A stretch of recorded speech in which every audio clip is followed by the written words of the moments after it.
जौनपुर के बदलापुर क्षेत्र के सल्तनत बहादुर इंटर कॉलेज के मैदान में आयोजित चुनावी युवा सम्मेलन में पहुंचे उत्तराखंड के मुख्यमंत्री पुष्कर सिंह धामी का कार्यकर्ताओं ने गर्मजोशी से स्वागत किया। जौनपुर लोकसभा सीट से भाजपा उम्मीदवार कृपाशंकर सिंह के लिए आयोजित सम्मेलन को संबोधित करते हुए उत्तराखंड के मुख्यमंत्री ने विपक्ष पार्टियों पर जमकर निशाना साधा। उन्होंने कहा कि इस बार का चुनाव हर बार के चुनाव से अलग व ऐतिहासिक होने जा रहा है। इस चुनाव में प्रधानमंत्री नरेंद्र मोदी ने जो 10 सालों तक देश के लिए तपस्या की है, उसका प्रतिफल मिलने का चुनाव है। ये चुनाव उन्हें तीसरी बार प्रधानमंत्री बनाने का चुनाव है। देश का प्रधानमंत्री बनाना है और कृपाशंकर जी को यहाँ से संसद बनाना है, तो कोई भी शक्ति जो आज बहुत सारी शक्तियाँ हैं जो आज जातिवाद के नाम से, वर्गवाद के नाम से, तमाम वादों से जो विपक्षी पार्टियां हैं देश के अंदर और जो देशद्रोही लोग हैं जो भारत को शक्तिशाली होते हुए देख नहीं पाते हैं, जो देख नहीं सक रहे हैं कि भारत दुनिया का सिरमौर भारत बन रहा है, ऐसे लोग मोदी जी को रोकने के लिए जातिवाद, वर्गवाद, क्षेत्रवाद ऐसा करके विपक्ष के और देशद्रोहियों के स्लीपर सेल के रूप में काम कर रहे हैं। भाइयों बहनों, उनसे हमको सजग रहने की आवश्यकता है, क्योंकि आपका एक एक वोट, कमल के फूल में पड़ने वाला एक एक वोट मोदी जी को ताकत प्रदान करेगा, कृपाशंकर जी को सांसद बनाएगा, मोदी जी को ऊर्जा प्रदान करेगा।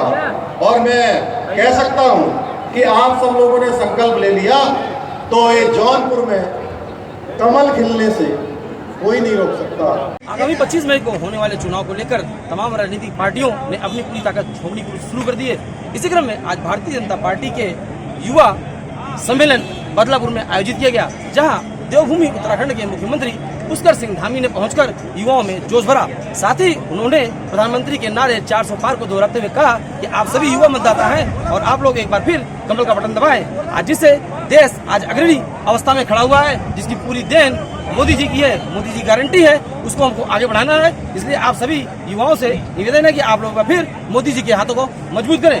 कारण से अनेक अनेक स्थानों पर जाना है, इसलिए मैं जाऊंगा, लेकिन मैं आप लोगों से अनुरोध करूंगा कि इस कार्यक्रम के बाद में आप इनका पूरा गाना सुनते जाएंगे, पूरे इनके गीत सुनकर जाएंगे। भाइयों बहनों, हम सब जानते हैं कि आज देश आगे बढ़ रहा है, देश का नाम दुनिया के अंदर हो रहा है और युवा हमारे ठान लें कि उनको ये करके दिखाना है, तो आप निश्चित मानिए कि कोई ताकत उनको रोक नहीं सकती है। कोई ताकत दुनिया को, देश को दुनिया का शिखर पर ले जाने का, रोकने का किसी का साहस नहीं है।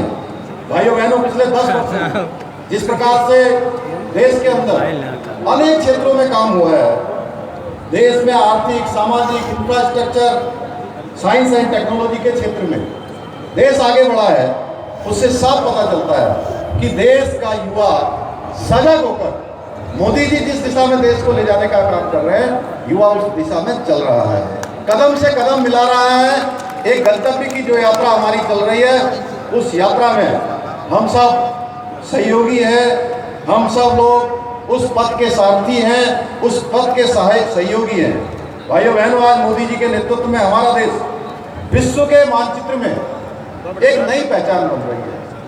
एक समय था 2014 से पहले का, क्या समय था? देश के अंदर यूपीए की सरकार होती थी, मनमोहन सिंह जी देश के प्रधानमंत्री होते थे। हमारी पहचान दुनिया में बन गई थी कि भारत एक ऐसा भारत, डब्बू भारत, पिछलग्गू भारत और दुनिया के मंचों पर अपनी बात भी न कह सकने वाला भारत। दोनों हाथ जोड़कर, सिर झुकाकर आप सबको प्रणाम करता हूं, आप सबका अभिनंदन करता हूं, आप सबका यहाँ पधारने पर स्वागत करता हूं। भाइयों बहनों, हम सभी लोग जानते हैं, अभी जब हमारे मिश्र जी बोल रहे थे तो बहुत ही उत्साह से और इन्होंने इतना माहौल यहाँ का जमा दिया कि कह रहे थे एक तरफ गोमती नदी के, और उसके बाद मेरा आपसे बहुत सालों से परिचय है, बहुत बार आना जाना, आप भी मेरे पास आते हैं और आज मुझे भी ये सौभाग्य मिला कि मैं आप सबके बीच में आकर इनके लिए निवेदन करूं, इनके लिए आप सबका समर्थन मांगूं, तो मैं अपने आप को सौभाग्यशाली में।